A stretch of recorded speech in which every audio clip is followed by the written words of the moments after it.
Value.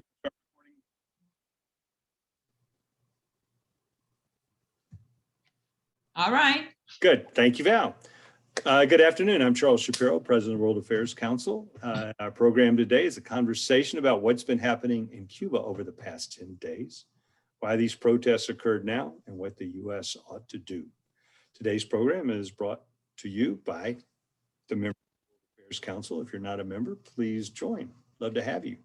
I want to give a special welcome, don't know if they're on yet, but I'm going to assume they are, to Frank Blunt, who's a member of our board of directors, to Javier Diaz de Leon, the Consul General of Mexico in Georgia and Alabama, Rob Pitts, the chair of the Fulton County Board of Commissioners, Jenny Lincoln, who is the director of the Latin America program at the Carter Center and has hard questions that she wants to launch.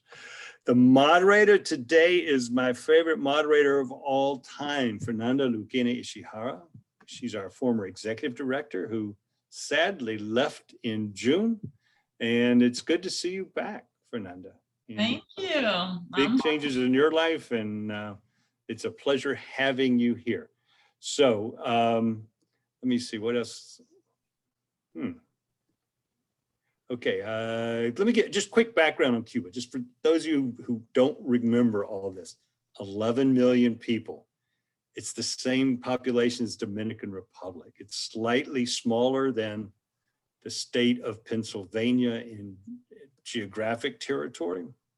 It's got a communist dictatorship, one political party. The economy is in collapse. So having said all of that, I'm going to turn to, when we do the Q&A, I have one favor. Please keep them short so we can get as many questions as possible. And please, no speeches. Fernanda and I get to make the speeches today. Okay, Fernanda, over to you. No, speeches are all yours. But as you said, we're not going to be able to cover like this Cuba's complicated story in 45 minutes. So what we're proposing now is just like try to break down in a comprehensive way what's happening now, where this is coming from, and where this is heading. So, and then you welcome your questions. So, Ambassador, July 11th, Sunday. So we all got these text messages popping up in our phones. Cubans are on the streets, like chanting freedom, Libertad, and even calling for the Cuban president, Miguel Diaz-Canel, which Cubans usually don't even say his name when they're chanting. So asking him to step down. How were you surprised to see so many protests going on across Cuba? Yeah, I mean, this was absolutely unprecedented in so many ways. The last big demonstrations in Cuba were in 1994, almost 30 years ago. And these, I mean, nobody has exact data, but appear to have been larger demonstrations than those in 94. And were not just in Havana, but took place in cities, from east to west across Cuba. The demonstrators were young. I mean, that's a huge thing. They're not just the same group of, 30 people who always you can count on to demonstrate. And people appear to have, and this is what you were referring to, Fernanda, have lost their fear of the Cuban government. So, next question. No, what I was going to say is, so in 1994, we know that there were like some protests, wasn't a big deal, and that was after the collapse of Soviet Union, and Cubans were like in bad shape since they've been subsidized by the Soviet money. So what is fueling this protest now? Can you break down to us like the components that came down to this problem? Yeah, a couple things. First of all, I mean, two things that we have to keep in mind. Number one is COVID. I mean, COVID shut down the Cuban economy in a way that, George Bush could only dream of. That when actually was Bill Clinton who signed the Helms-Burton Act into law back in the 1990s. This shut down the Cuban economy more than Helms-Burton, more than any economic pressure the United States could have ever put on Cuba. And the second huge factor is Wi-Fi. Now, if you've been to Cuba, you understand that. If you haven't, it's hard to imagine that there was no Wi-Fi, no connectivity in Cuba until when, Fernanda? 3 years ago, 4 years ago? People did not have smartphones. Yeah. If they didn't have smartphones, there was no connectivity. You know, somebody would send them a smartphone from outside of Cuba, and the government of Cuba gradually allowed Cubans they had to have Wi-Fi for tourists, right? So there was Wi-Fi only in hotels, but the government of Cuba allowed, started selling smartphones themselves and set up hotspots across the country in public squares. So, I mean, that's just huge. And then the economic push, in addition to COVID, is the collapse of oil production in Venezuela. So Venezuela has been providing almost free oil to Cuba. The Cubans use oil not just for their automobiles, but they use fuel oil for their electrical system. You know, it's the old 1950s US electrical generators are what are still in use in Cuba. Yeah. And so without that fuel oil coming from Venezuela, the blackouts had increased. Rolling blackouts across the country. Yeah, so we're talking here about Cubans not having access to food as they want. That is physically impossible. That's what I hear from them, is that it's physically impossible to buy food, to have access to medication, to have access to hospitals. They're collapsed because of COVID. And on top of that, the power, right, is down most of the day. And on top of that, the internet, just like we've seen other movements across the world, it's been enabling people to get collective effort and go and protest. So that's really important, Fernanda. And I'm sorry to interrupt you, but it's not just that people are getting news from outside the country. It's that people can talk to each other. That people, I mean, WhatsApp, which you and I probably don't consider to be a subversive app on our telephones, is used in Iran, in Burma, and Cuba for people to organize, to find out what's going on. No, there's a protest on the other side of town or on the other side of the country. It's huge. Yeah. So about that. So the government response, can you tell us a little bit what has been the Cuban government response and this role of the social media, like what they see, how they organize, if we know how they're going to maintain this liberty of giving them access, but removing it in light of what's happening. So what do you think, Ambassador? So the first, I mean, it's sort of interesting. So the president, his name is Miguel Diaz Canel. And he's the first president since 1959 who hasn't been named Castro, right? And he doesn't have the same charisma and oomph and historical, I don't know what that right word is, authenticity that Fidel Castro and Raul Castro had. So he actually went out to the town where the demonstration started and got booed. I mean, that's just like absolutely unprecedented in Cuba. Yes. So then the government goes on TV, they call for their supporters to go out and beat up people, which has been their mode of maintaining control for the last 60 years, is that government supporters who are not government officials will actually go out and beat up anybody who's protesting. And very few people went out. I mean, to me, that's interesting. Very few people went out. So they used the police. And they used the police very efficiently. And they arrested, nobody knows exactly how many people. Some are now being released who had been arrested 10 days ago. And they're talking about, getting beat up in police stations. None of them have been tried yet. So, I mean, we're going to see what's going to happen. The other thing the government did is they shut down the internet completely. They shut down phone calls. Cuban Americans, are frantic trying to call their families and find out how they are, and they've been unable to do so. So that's the other side. They have actually, I mean, this is getting into weeds, but the government of Cuba, starting on Monday, took off the tariffs. Tourist Cubans returning from abroad arrive with medicine in their suitcases. they had to pay a duty, a tariff on those medicines, and they've removed that so that more medicine can get into the country.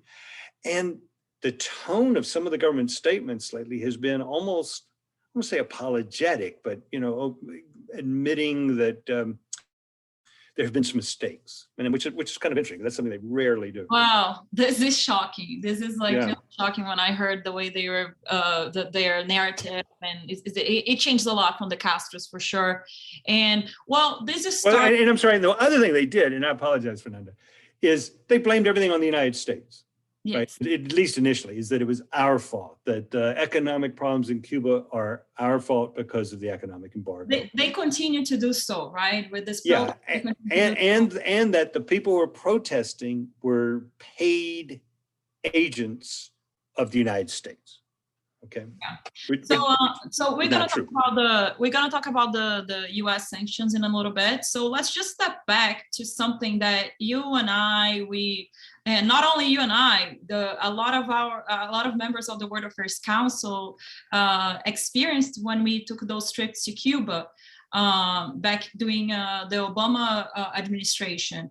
And actually, Rihanna went, Beyonce went, Kardashians went. It was like this really popular place to go. That was the place to take selfies and post on Instagram, seriously.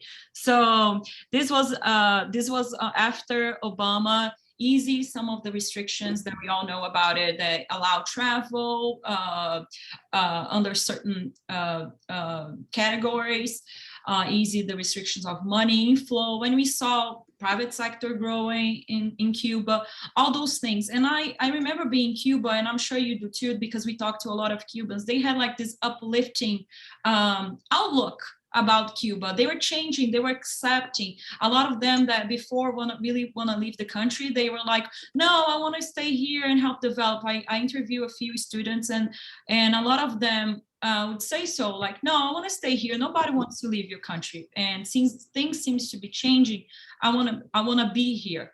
So do you agree this was like a moment of hope for the Cuban people, and also for the United States, for us watching from here, that something was going to change? And what do you think it happened? Okay, so first of all, I mean, yes, there was a convergence of factors. So the oil was coming in from Venezuela, right? So that was very important. U.S. tourism, and I don't want to say it started with Obama, because in fact, it started in the Bush administration. That's true. Was U.S. groups going to Cuba, church groups visiting church groups, synagogues visiting. Obama expanded the categories that it can. Obama made it easier and allowed cruise ships to go in, okay? Yeah. And Obama administration allowed direct flights from more cities in the United States and regularly scheduled flights. So, you could make a reservation on Delta and, leave in the morning and be in Cuba. I mean, literally, it's an hour and a half flight from Atlanta. So, I mean, it all of that changed. The Cubans government made it easier slightly easier for what we would call the Cuban private sector. Now, very, very limited. Tiny. I mean, there was like 181 job categories out of the thousands of job categories that people could do as self-employed. And they never called themselves entrepreneurs. They never called themselves the private sector. They always called themselves self-employed, because communist Cuba couldn't admit that there's a private sector and entrepreneurs. And so they were doing well, and the people working for them were doing well. The Trump administration dialed back. They turned the dial back from 7 to 4, not to 0 as they claim. Yeah. They dialed it back maybe from 7 to 4. So you went back essentially to what it had been in the George W. Bush administration. Yeah. And I think that the main cause there was, once you put a cap on the remittances that can be sent from the U.S. to Cuba, I think that had a huge impact on this private business that were being fostered, and that people were, we start to hear the words startup by the Yeah. young people. Oh, I Yeah, haven't caught up. exactly. The idea, just so everybody knows, remittances are money that you send to your home country, okay? And they're called remittances, and it's the largest source of foreign currency in lots of countries around the world, including Cuba. But there had been limits on how much money you could send every quarter to your family in Cuba. And the Obama administration did away with those limits. And so essentially people weren't just sending a little bit of money. Some people started spending more money so that, my cousin could remodel their home and turn it into a restaurant, so that my aunt could, remodel her apartment and rent out the 2 empty rooms to tourists, like an Airbnb type thing. As long as the government would authorize that, right? Yeah, you had to get authorization from the government. You had to pay taxes, but and Cuban Americans were sending money to relatives in Cuba to do that. So there's a flow of money coming in, and for those people who are working as the private entrepreneurs, as self-employed, and the people who work for them, Yeah. there was great optimism. Yeah. And this sense that they were free of the government of Cuba. Yeah. Well, the government implemented, made them able to get passports, although the line to get a passport would take 2 years, so they could travel. Visas got rejected, they could actually travel. So it was kind of like a little also superficial, but we were having hope that things were going to change. I think that's how I'm sure that's how I felt when I was there, and I think that's how people felt over there. But then let's talk now. So Biden was vice president, we all know that, during Obama administration, but we never heard about what he actually thinks about those policies that Obama took, because let's agree that Obama policy towards Cuba has been the most different one from any other president before. So what do you think that Biden should be doing now or not doing, like I know you like to say? Okay, well, first of all, he should give me a call, right? I'd be delighted to talk to him or to the people who are running Cuba policy. The other thing to keep in mind is with Cuba, with France, with Thailand, is the Biden people aren't in place yet. I mean, ambassadors have not been confirmed. I mean, some of this is Senate delays, but some of it is delays sending the names up to the Senate for people to be confirmed. So, I mean, there's that's going on. So we have to keep that in mind. So I'm going to start out with the answer that my son gives to everything when you ask him, is that it's complicated. This is an ongoing situation. Some of what we think to be true today, next week we're going to learn is not true, right? And the other thing to keep in mind is, like every other part of public policy, this is not a binary, a black-white issue, flip the switch or one way or flip the switch the other way. You've got to do a whole bunch of things, some of which seem contradictory to each other. So you're telling me, Ambassador, that you don't know? No, I'm telling you what I do. No, I would never tell you that. First one. Okay, good. Depends. Enough intro. First, and the other background is it's going to be it's very difficult anywhere in the world for the government of the United States or the government of, you name the country, to ease restrictions on another country which is repressing its own people. And that's what's going on right now in Cuba. So if you're looking for a huge change in US policy towards Cuba, that's not going to happen. And I hope you ask me later what I think Obama did wrong, because I'll be glad to tell you that. I mean, we can get there. Maybe someone on the Q&A. Yeah, there's plenty of blame to go around. Here's what we should do. Number one, we should stand for human rights and democracy in Myanmar, in Belarus, in Haiti, and in Cuba, right? We should stand for human rights.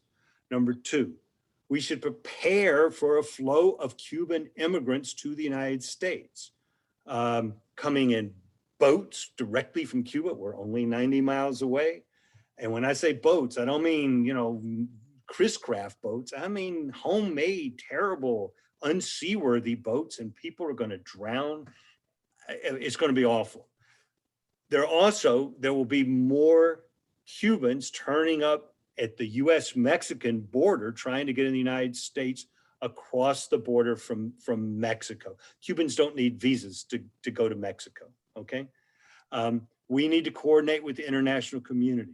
We need to maintain our diplomatic relations. Don't you wish we had an ambassador in Havana now and that the embassy was fully staffed so we had better information on what's going on? And so that we, the US, could have private conversations offline with the government of Cuba. Okay. Yeah. So hold on, Ambassador. I'm going to tell you a couple more things. I'm sorry, and then I'll stop, and I promise I'll stop. Okay. Number one is we should make it easier to send remittances to Cuban individuals. Agreed. Now, I don't say, well, let people argue about how much per quarter, how to do it. But when you put economic embargo on a country, we all know the people it hurts isn't it hurts the government over the long run, hurts the people in the short term. Number two is we need to, and I'm no technical expert, we need to find a way to try to unblock Wi-Fi. People are talking about technological solutions that I don't understand, and I don't know if they'll really work, but that would be a nifty thing to do. I'm sorry, I'll stop talking. No, really quick here before we jump to the sanctions and how is it working and that. You're talking about people from Cuba coming to the U.S. We're gonna see a huge influx of immigrants, but remember that we know that Obama lifted the wet foot, dry foot policy, and Trump removed the policy, which means that where Cubans coming to Mexico would be treated different from anybody else coming to the U.S. the Texas-Mexico border. If you can just clarify what is this policy that once Cuba's they step in here? It used to be since the Lyndon Johnson administration, is Cubans were treated as people fleeing a communist dictatorship and therefore were treated as political refugees and not as immigrants coming without an immigration visa, right? Yeah. And so what happened under the Obama and Trump administrations is we now treat Cubans the same as we treat Brazilians or Bahamians or anybody else. Okay. Yeah. So it doesn't mean that obviously the government can change that. Yeah. My last question before we go to Q&A. So if you all can get ready and raise your hand, and I'll go one by one in a little bit. Ambassador, we talk about the embargo, and like we're talking, the Cuban government keeps saying for everything. I remember that when I was in Cuba, the elevator of the National Hotel was not working. And I said, whoa, what's not working? And I'll never forget what the guy who worked at the hotel said. Oh, it's because of the embargo. They blame everything on the embargo, and that's the main excuse. That's the main, and of course it has a impact.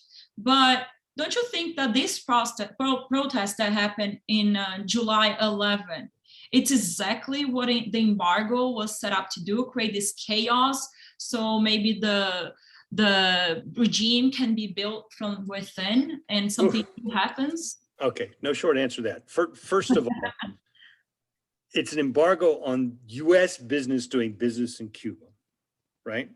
But it's got a whole bunch of holes in it like Swiss cheese, so that we sell food to Cuba. We're one of the largest exporters of food to Cuba, right? We can sell medicine and medical devices to Cuba. And I don't want to again keep going. I mean, there are other exceptions. But the other thing you need to keep in mind, we all need to, and yeah, that complicates life for Cuba and Cubans and the Cuban economy. But Javier Diaz de Leon is on. Mexico never cut off trade with Cuba. Canada never cut off trade with Cuba. UK didn't.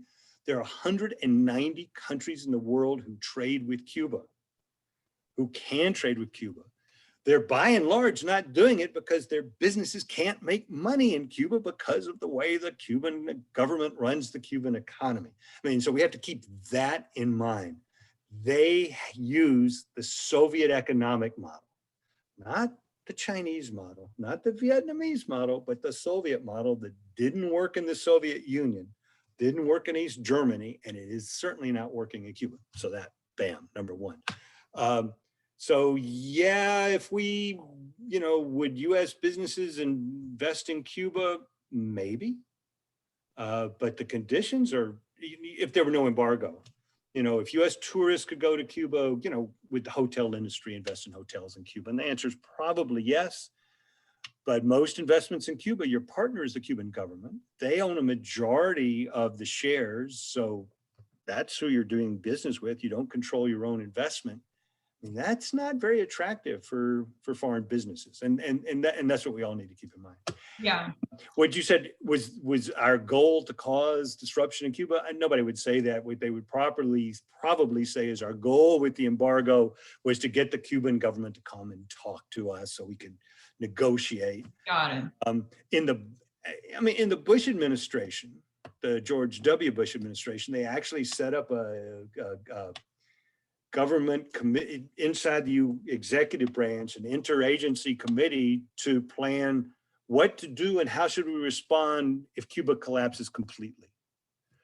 So yeah, there was thought about that, but it hadn't worked. And I'm just, in a political science sense, if you think about a country collapsing completely, what in the world are you going to do? How do you restore stuff? Who goes in? Who goes in, who does? Yeah. And you see the great success that we've had in Afghanistan and Iraq and in multiple occupations of Haiti, right? So there's a certain amount of hubris to think that somehow stuff would be different in Cuba than it was when we had troops in Haiti. Yeah, I remember that some of my scholars, they say, well, just go ahead, lift this embargo and let's see what the Cuba is going to blame for. So people will see that definitely is a problem of the government, not the US. And I actually support that to some extent because I do feel for the people that I met there that I was staying with a family and they were bringing food from where the family used to work in this public restaurant, and that's how they would eat because they only make $20 a month. Okay, I'll tell you one more thing then, Fernanda. So one of the things that I think we ought to do, and with what the Obama administration tried to do that I think was smart, was to remove the embargo on the Cuban private sector, okay? So that if you have a restaurant in Cuba and you want to buy food directly from the United States, we'll sell it to you, right? If you've got a factory making Cuban, decorative arts, and you want to sell that to a wholesaler in the U.S. that's got a gift shop, I would do that. That seems to me to be an easy thing to do, is remove the embargo from the Cuban private sector, which is, by the way, 25% of the Cuban economy is this non-government sector. I'd remove the embargo from them and then, throw the hot potato in the government of Cuba's lap. Are you going to allow these people to import directly? Are you going to allow these people to export directly? Are you going to set up ways for them to do that? That's the sort of thing that I would do. Yeah. I'm not sure how that will work in practice, but it definitely sounds a great idea. Do we have any hands raised? I don't see. Oh, yes. Here's someone. Ann Brody.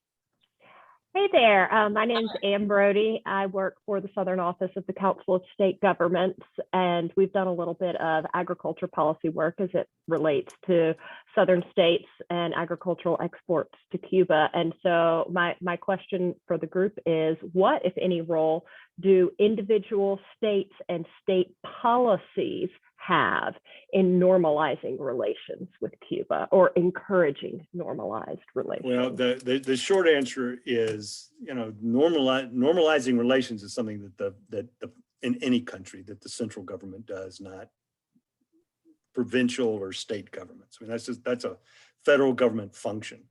But what states can do is encourage trade with Cuba. Now, some have tried to do it. The Cuban embassy in Washington went around and told states, if your state legislature passes a resolution condemning the embargo, we'll buy soybeans from your state, or we'll buy chicken from your state. And some states actually did that. I don't know that it actually, and they actually did try then to buy poultry from states that had done so. The problem is, I'm sorry, is that Cuba doesn't have the money to pay for the poultry, to pay for the corn, to pay for the rice, to pay for the. It is not an appealing market, right? I mean, it could be, and it should be. And at one point we were exporting, several $100 million. The last figure I saw was $174 million of agricultural exports to Cuba. I mean, at one point, I think it was up close to almost $1 billion at one point, maybe in 2014, 2015, during the Bush administration. Yeah. I actually, Bush administration earlier, I got my dates wrong, but anyhow, during the Bush administration, that it got pretty high. And then it started dropping off.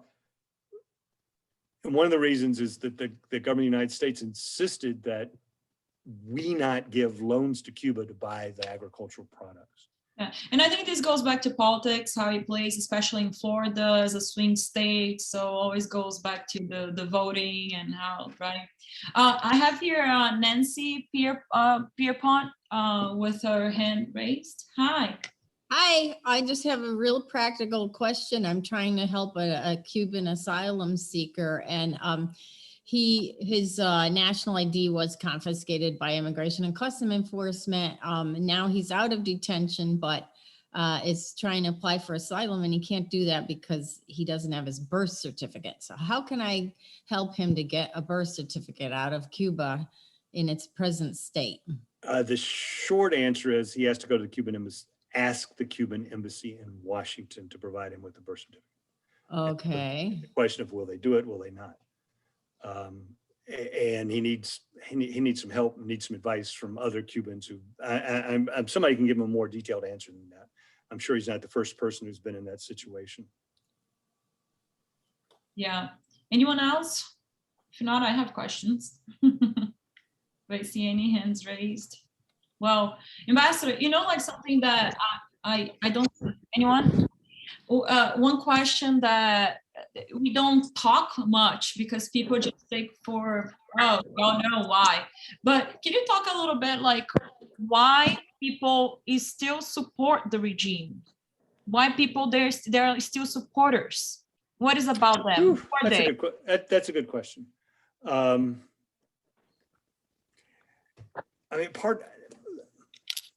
I'm going to back up a little bit of history lesson.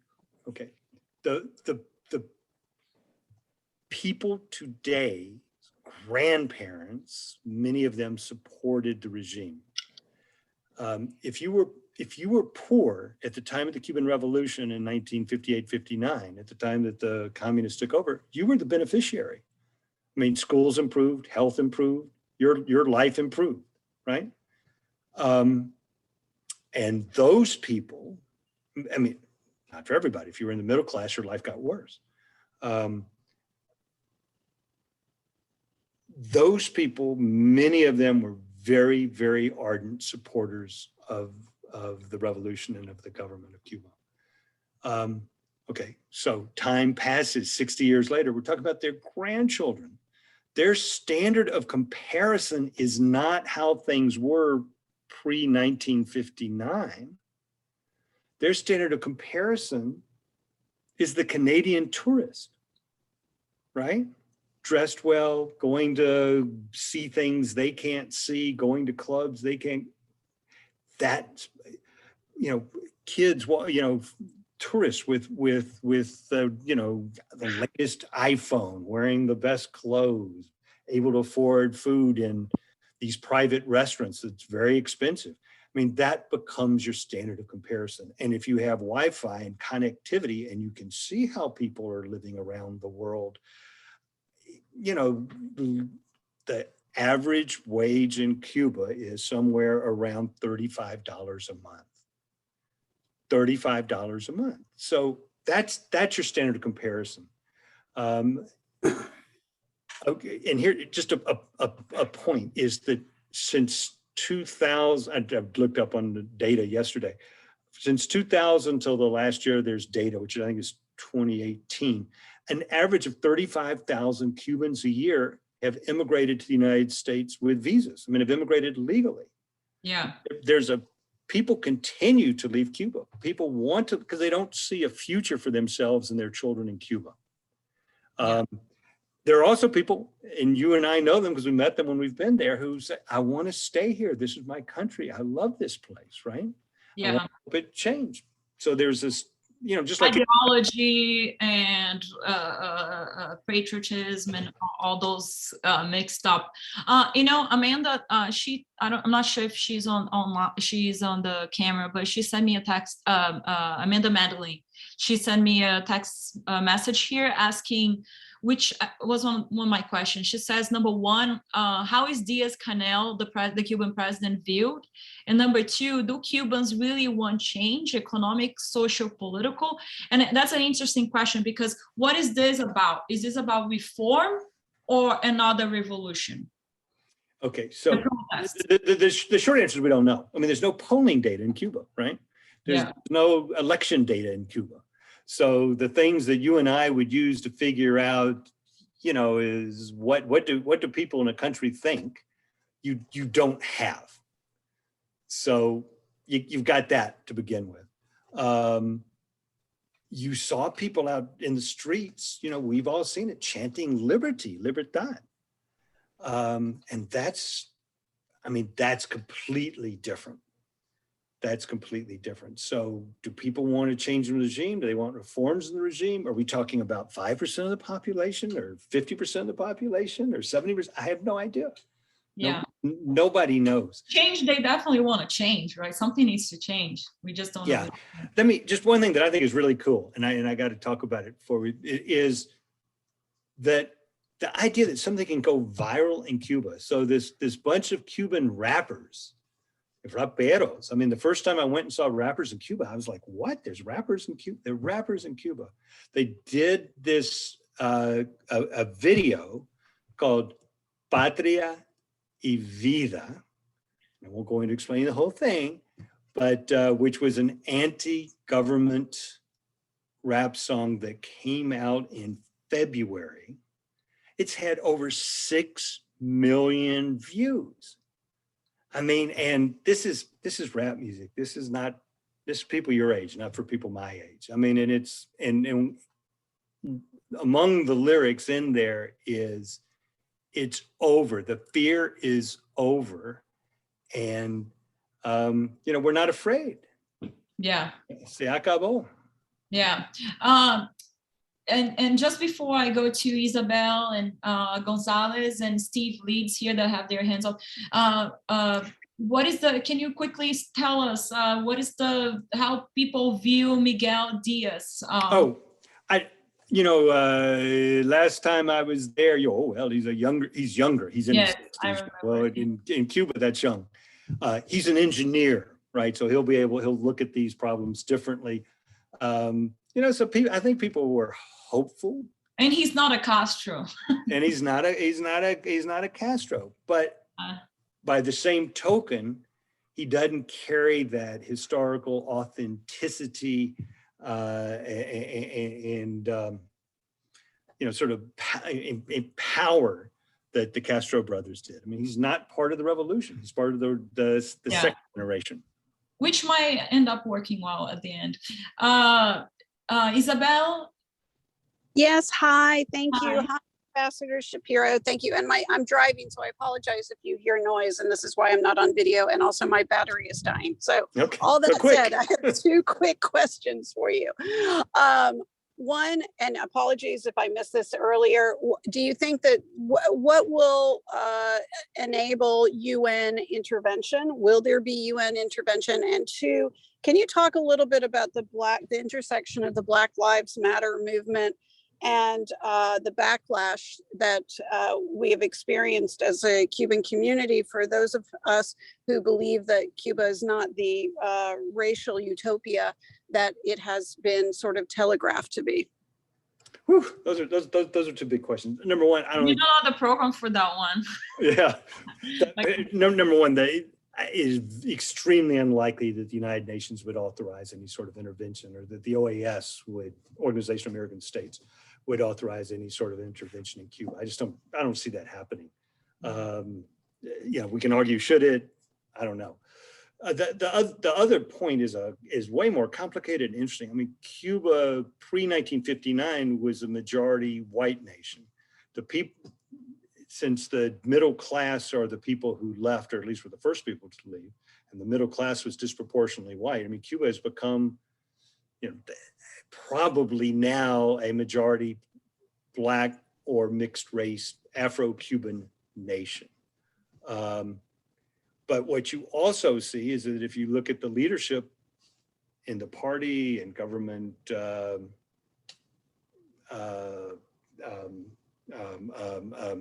businesses, you know, the government enterprises, is that, you know, the people who lead it are very few are Black. And it's still okay in Cuba in a way that it is not in the US and lots of other countries, would to advertise for people to work, particularly at state-run hotels, you know, that you want somebody, and they'll say in the ad, who looks good, right? Which is a signal for white. Yeah. I have here a Steve Leeds. Steve? Well, I was going to give Charles an opportunity to answer the question he hoped would be asked as an opportunity to talk about what Biden ought to do. What did the Obama administration do right, and what didn't it do right? Okay, so this is the quick version. And I haven't read Ben Rhodes' book, who takes credit for having done all this. So first of all, I mean, I take his article face, and this is what the Obama administration did, was that resume diplomatic relations with Cuba. I mean, if we have diplomatic relations with China, with Belarus, with Russia, we should have diplomatic relations with Cuba, right? I mean, that just goes without saying as far as I'm concerned. It's not a gift to talk to somebody. You want to talk to people you have disagreements with. I think making it easier for people to send remittances to Cuba, for Cuban Americans to send remittances to family members in Cuba was a great idea. I think making it easier for people to go to Cuba was a good idea. But, and here's the but. I think, I mean, for years, I mean, in the Clinton and the Bush administration, it was, you know, we can go to Cuba, but we want to do it in a way that does, where you're not helping the Cuban military. I mean, that sounds so simple. And that so it's not pure tourism. It's, you know, we want you to meet with Cuban people, and we can go into that. And to me, that made sense. Having cruise ships where people are in the country for 2 days, see 3 tourist sites and leave, I'm not sure that really helps anything. I would argue the exchange student programs, though, helped. Yes, the exchange student programs helped. The other thing that I think would help, that I think helped, was, I'm sorry, that was a mistake, is I don't think President Obama should have gone to Cuba. I don't think President Obama should have gone to Cuba. I mean, one thing is saying, you know, we want to have relations with you, we want to talk to you. The other thing is for the president to go to a baseball game with Raul Castro and be sitting there drinking a beer with him. I mean, that's a reward. And that, to my way of thinking, and I apologize to everybody who loves President Obama, I think that's ego. That's Obama's ego. I don't think that was necessary at all. I mean, you can resume relations without making the personal trip. And I think I think that turned a policy into one party thinks one way and the other party thinks the other way, instead of a policy where there was, you know, Republicans for and against improving relations with Cuba and Democrats for and against improving relations with Cuba. I think it polarized it tremendously. Yeah. Interesting point. Ambassador, it's 12:45. We say that we always end at 12:45. So I think we're done here. I mean, I got 2 things I have to say right now before we go. Okay, Fernanda, first of all, I want to tell you, thank you very much. You've been great. No, it's been fun. Thank you. You know, you didn't ask me my list of what we shouldn't do. Number one is, I mean, the mayor of Miami said we should be invading Cuba. We should not be invading Cuba, right? I mean, I did that. Let's take that off the list. But number two, and I'm going to say this right now, is we should not demonize Cuban Americans, which is what we have. I mean, I've been involved with Cuba for over 30 years now, and the people opposed to the Cuba policy have always demonized Cuban Americans, that they were hardliners, they were wrong, they were crazy, they didn't understand the country they had come from, that they didn't have the rights that Irish Americans have, or Greek Americans, or Indian Americans, to have strong views about what should take place in their country of origin. And if you take a lot of what's said about Cuban Americans and you took out Cuban American and you placed in there, another group, you'd go, my God, I can't believe these people are so biased. I mean, we need to stop demonizing Cuban Americans. And the corollary of that, the idea that, the next generation of Cuban Americans is changing. They're so different than their parents. They're not as hard line, is proven to be wrong. I mean, just factually wrong. Bueno, I'll stop there. I apologize. Fernanda? Yeah, that's true. No, it's interesting. Well, don't demonize any nationality here, please, especially. No. I love Brazilian Americans. Right. Thank you so much. This has been really fun. It's nice to see some familiar faces, some new faces. So, and it's nice to be back and talk to you, Ambassador, about the subject that how much I enjoy, and I enjoy going there. Actually, last time we were in Cuba together. We went to a Cuban wedding, remember? It was lots of fun. So hope we can go back there soon. Listen, I was working for us, the World Affairs Council, make a trip to Cuba in November. I think it's very unlikely now, but hopefully we can do it. And I would love for that to take place. So thank you, Fernanda. Thank everybody in the audience. A large audience to organize a very short time. And I just got a message here from Rick Gross, who I went to high school with. Thank you, Rick. And from Maria Tamayo, who is a former student of mine at the Robinson College of Business at Georgia State. So thank you, Maria. Thank you all very much. We've got some programs coming up. Let me just tell you, next Tuesday, we have the Canadian Ambassador of the United States. It's at noon. Y'all don't want to miss it. It's going to be fabulous. I'm going to make sure everybody knows Canada is Georgia and 38 other U.S. states' largest export market. It is our most important ally, our closest neighbor and closest friend. There's nothing more important than meeting with, hearing what the Canadian Ambassador of the United States has to say. So that's next Tuesday at noon. I want to thank Fernanda. She's been great. If you don't belong to the World Affairs Council, please join. If you enjoyed today's program, we will put this on our YouTube channel probably within an hour. Please send the link to your friends. We're looking for interns. If you know anybody who has got an intern, a child, a friend who's looking to intern in the fall, please send them our way. So I'll see you next Tuesday with Kristen Hillman, the Ambassador of Canada of the United States. The name of the program is Canada and the U.S. Friends, Partners, and Allies. Fernanda, thank you so much. You're terrific. And to the audience, thank you. Thank you all. Hope to see you all in person soon. Yes. Bye-bye.